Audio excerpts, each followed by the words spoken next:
I am going to be making the charred zucchini and tomato melts. So I have everything out that I will need to make the recipe, which is the zucchini, a tomato, potatoes, fresh mozzarella, Italian seasonings, garlic, the sourdough bread, and shredded Monterey Jack cheese. So now that is the front, and you turn it over, and here are the directions. So I am going to preheat my oven to 425. The next thing it says is to place 2 tablespoons of butter in the microwave. That is to make a garlic spread. I am not going to do that. I've made this before, and I do make some adjustments. Wash and dry produce. Trim and half zucchini crosswise. Cut each half lengthwise into 1/4 inch thick planks.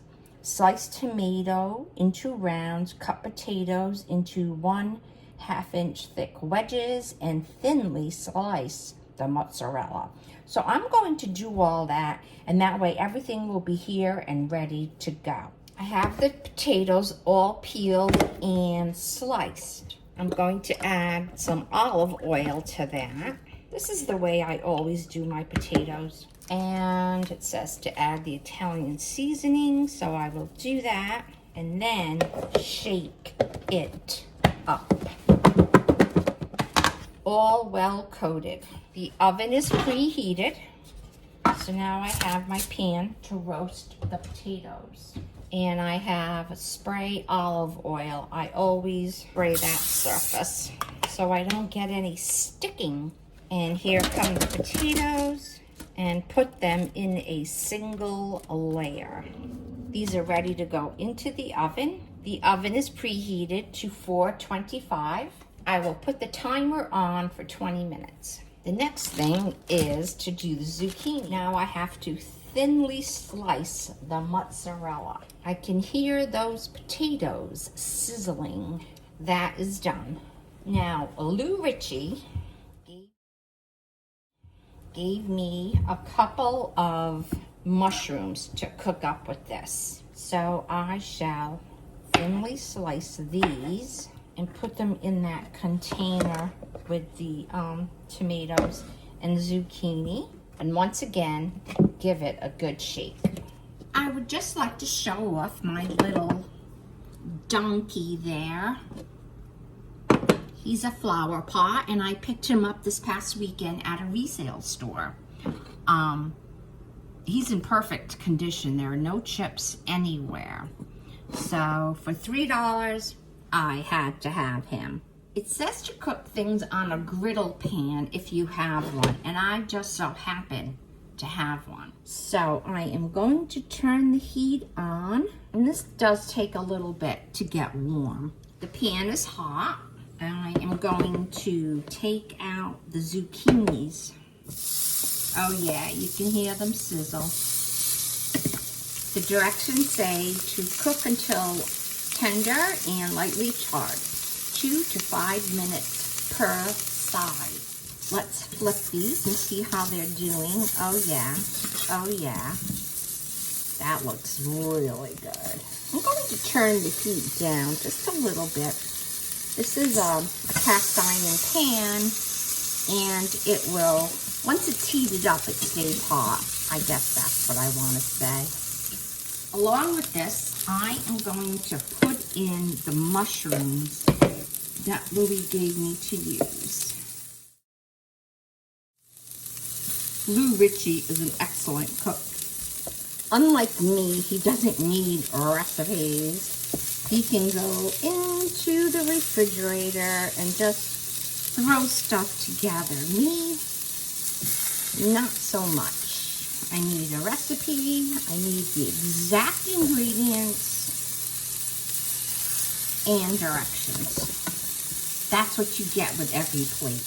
While that's cooking, I shall go into the oven and check on the potatoes.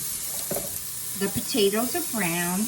I am going to flip them. Some of the zucchini is done, and because they're not all cut the same width.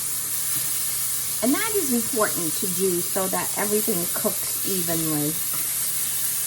And I know that. With those mushrooms, it's important to use what you have. You don't want to waste anything. Now I am putting what is cooked onto a plate. And then I cover it with a lid. I need to put on the fan. My house is so smoky. Oh, thank you, Jesus, it stopped. I opened the door to the breezeway, so that helps. If Louis was here, he would put a fan on, blow it out. I'm going to put the tomatoes on now. Well, actually, I have a few more mushrooms. Oh, please. I went over and just took my mapina and waved it, and it stopped. Oh, here we go again. I waved my mapina again. I had to get a chair and shut that off. Put on the tomatoes. And check my potatoes. Potatoes look good. They're all done.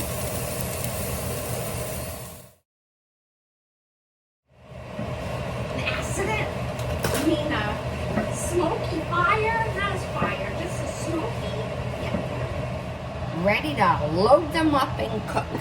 I gave them a spread of mayonnaise. Put the tomatoes on. And the zucchini. And some mushrooms. The best utensils that you have are your hands. I don't have gloves on, they're clean. It's just me and Lou Ricci. Now this is where you're supposed to use the garlic butter, but I'm not going to. Oh, wait a minute. How about the mozzarella? Okay. Put the pan back on the heat. Lou Ricci's home now, so if I have another problem with the smoke detector, he will be here to assist. I am turning the heat way down on the pan. To make a good grilled cheese, you need to have a low heat on your pan. Your pan needs to be warm, but the heat needs to be low so that it cooks nice and brown. And we also have a brick. Louis made this brick, and it's just covered with foil. So when you need to make pressed sandwiches, we have the weight. This pan stays very hot once it gets going. You can't even touch the handle. I think I can probably get rid of my fan. Louis came home and he put the big fan on to blow the smoke out. So we'll cook these one at a time because that's how big this pan is. I don't mind if the mushrooms fall out, but you can't have the cheese fall out. Get my brick. I should have waited before I put the butter on that side of the bread, but I didn't.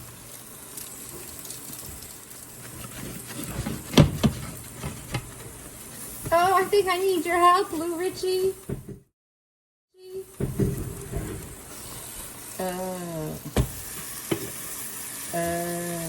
Non-stick, right? I'll eat this one. Here's the other one. Lou Ricci's gonna take over now. I kind of killed it, but it'll taste good because I usually eat this with a fork and knife anyway. All right, you're up. So here we are with the perfectly grilled sandwich that Lou Ricci made. Mine I'm using a fork and knife to eat it. This is a wonderful dinner. This is how mine came out. Not so pretty, but tasty anyway. Thanks for stopping by and watching. Bye-bye.